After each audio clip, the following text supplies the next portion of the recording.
Le mariage et le divorce, spéculation ou le ainsi dit le Seigneur. Voilà le thème que nous avons pensé aborder en ces jours avec l'accompagnement et la bénédiction que je reçois de mes frères et sœurs collaborateurs de cette assemblée. En fait, après toutes sortes de spéculations sur la prédication, le mariage et le divorce, spéculations qui ont amené plusieurs à croire que le mariage idéal serait la monogamie absolue, c'est-à-dire un homme avec une seule femme. Le serviteur de Dieu William Marion Branham, le messager de l'heure, l'une des étoiles dans la main droite du Seigneur, a reçu le ainsi dit le Seigneur concernant ce sujet de très grande importance. Ceux qui ne croient pas au message du temps de la fin peuvent ne pas croire ce que nous allons exposer ici. Par contre, il est demandé à tous les croyants du message de cette heure de reconnaître le ainsi dit le Seigneur d'un bout à l'autre de cette prédication. D'où nous avons attiré ces quelques citations. Le Seigneur l'a si bien dit d'ailleurs, vous abandonnez le commandement de Dieu pour observer la tradition des hommes. Et cette écriture, nous la trouvons dans le livre de Marc, le chapitre 7, le 8e verset. Justement, les hommes préfèrent les traditions humaines à la parole révélée de l'heure. Que le Seigneur vous bénisse. Cette introduction, nous l'avons faite parce que nous avons pensé que l'heure est arrivée pour nous de vous présenter l'exacte vérité sur la grande question concernant mariage et divorce. La question qui n'est pas comprise par le monde religieux, depuis l'Église catholique romaine jusqu'au dernier groupe de prières charismatiques pentecôtistes. Voici en effet, chers frères et sœurs, ce qu'il faut retenir de cette prédication.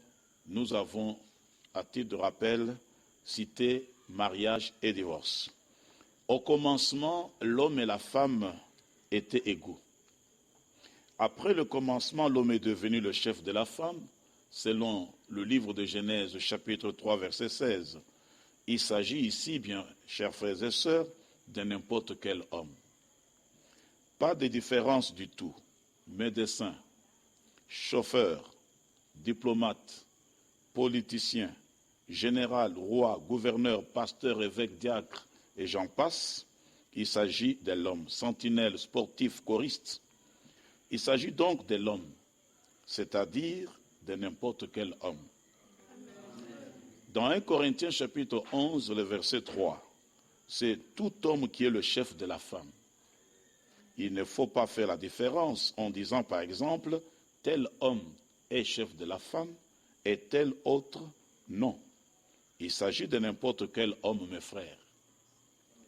Ceci devrait être compris de tous.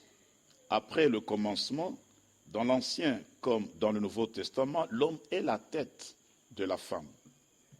tout homme a autorité sur sa femme. Nulle part il est dit, cet homme ici dominera sur sa femme, mais cet autre-là, non. Il dit à la femme, j'augmenterai la souffrance de tes grossesses. Tu enfanteras avec douleur et tes désirs se porteront sur ton mari, mais lui, il dominera sur toi. Genèse 3,16. Voilà pourquoi, en ce qui concerne la polygamie, si un verset fait cette différence, c'est sans nul doute un rajout. Amen. Oui. Prenons la prédication mariage et divorce apportée par le prophète de cette heure. Nous avons cité William Marion Branham le 21 février 1965. À son paragraphe 192, nous citons « Et elle, il a créé pour l'homme, et non l'homme pour elle. Saviez-vous cela, que la femme a été créée pour l'homme, et non l'homme pour la femme? Combien le savent? » L'Assemblée dit Amen. La Bible l'enseigne très bien. Elle a reçu une position avec l'homme avant la chute. Elle était son égale et gouvernait toute la création. Seulement après la chute, là nous abordons le sujet. Seulement après la chute, il est devenu son chef.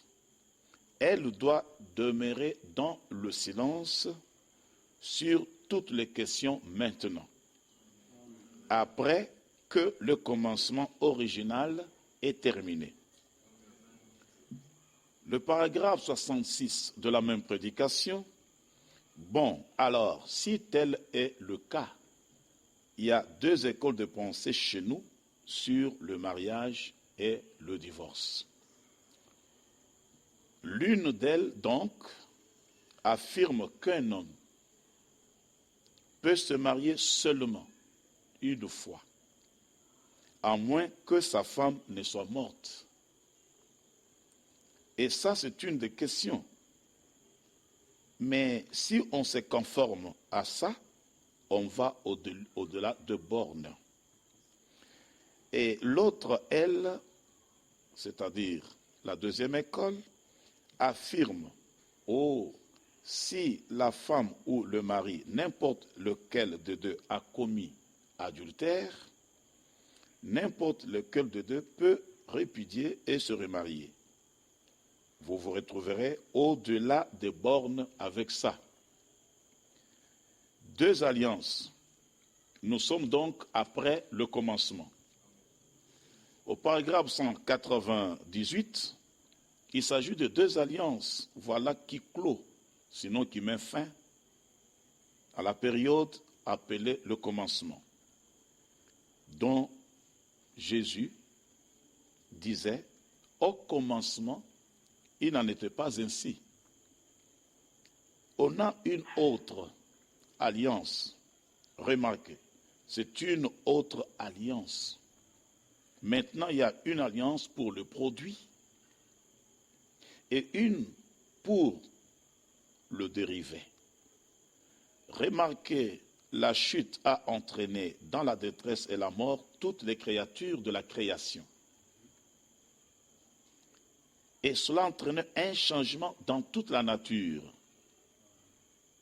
Maintenant, remarquons ce dont Jésus parlait quand il a dit « Au commencement, il n'en était pas ainsi ». Maintenant, ce n'est pas au commencement. Maintenant, c'est après le commencement. Amen. Maintenant, il y a une alliance double. Après le commencement, la polygamie a été introduite par Dieu partout, c'est-à-dire aussi bien chez l'homme que chez les animaux. Donc, chers frères, là, c'est le ainsi dit le Seigneur par la bouche du prophète William Branham. Mais il y en a aujourd'hui qui enseignent que tel ou tel peuvent être polygames, sauf telle catégorie d'hommes. C'est faux. car à cet égard, tous les hommes, sans exception, sont sur le même pied d'égalité. Paragraphe 203. Ensuite, nous retournons à la prédication de William Branham. Quand l'alliance double de l'homme et de la femme a été faite par le sexe, une alliance complètement différente, pas l'alliance originale, mais une autre alliance. Maintenant, qu'est-ce qui est introduit? La polygamie partout. Après le commencement, la polygamie a été introduite à la fois chez l'homme et chez les animaux. Après le commencement, la chute. Voilà que Dieu, maintenant, en second lieu, met de nouveau en place une nouvelle nature par le sexe. Vous savez, chers frères, il y en a qui disent que c'est le diable qui a introduit la polygamie, c'est la volonté de l'homme. Ici, le ainsi dit le Seigneur montre que c'est Dieu qui a mis en place cet ordre nouveau. Amen. Maintenant, en second lieu, nous sommes au paragraphe 203, Dieu met de nouveau en place une nouvelle nature par le sexe. C'est la nouvelle alliance. Dieu a créé la première sans le sexe. Le croyez-vous?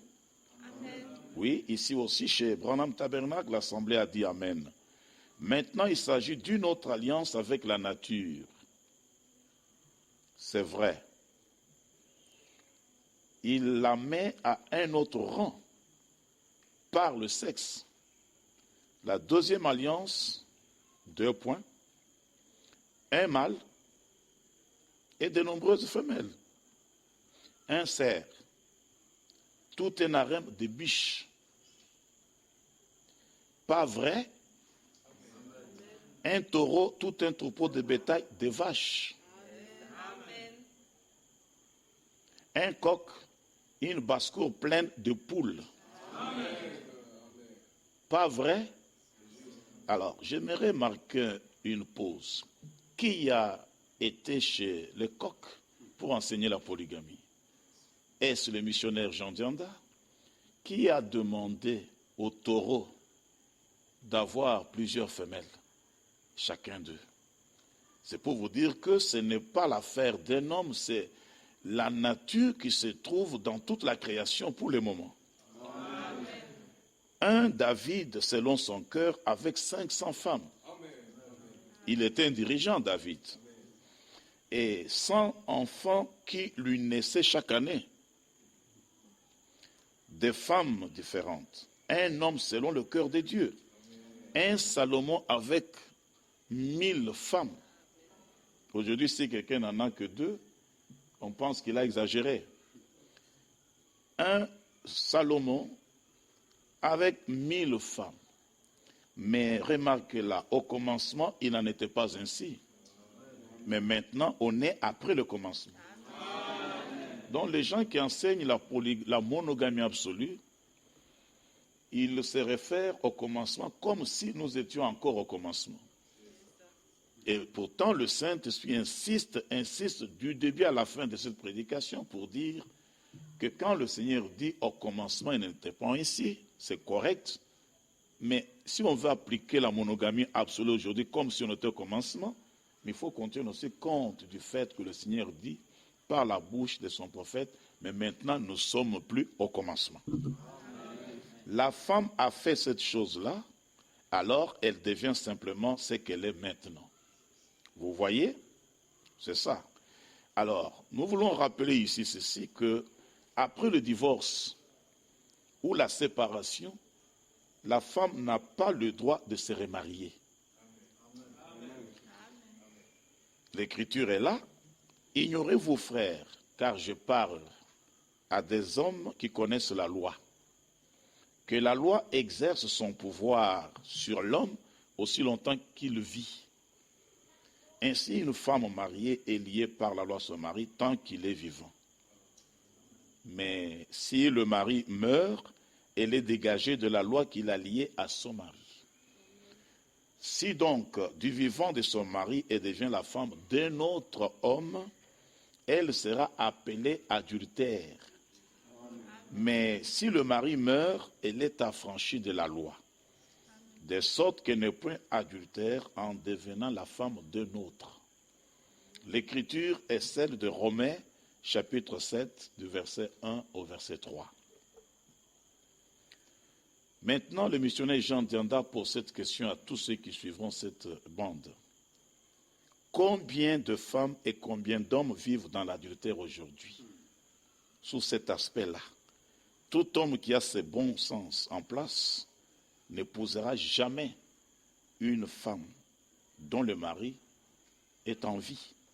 C'est ainsi dit le Seigneur dans sa parole.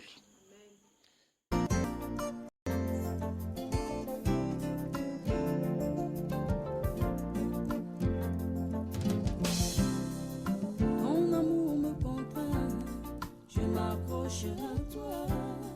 J'avais entendu parler de toi, maintenant je t'ai vu. Tu m'as visité, tu m'as fait goûter le bonheur de te connaître. Depuis ce jour-là, ce n'est plus une histoire. Vraiment, Jésus est bon, Jésus est bon.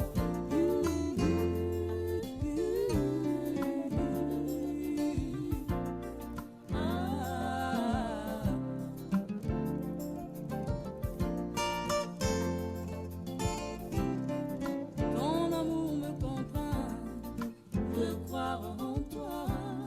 Je préfère de ton promis avec ta parole. Toutes tes promesses de bénédiction, de guérison sont pour moi un acquis. Car je prie tout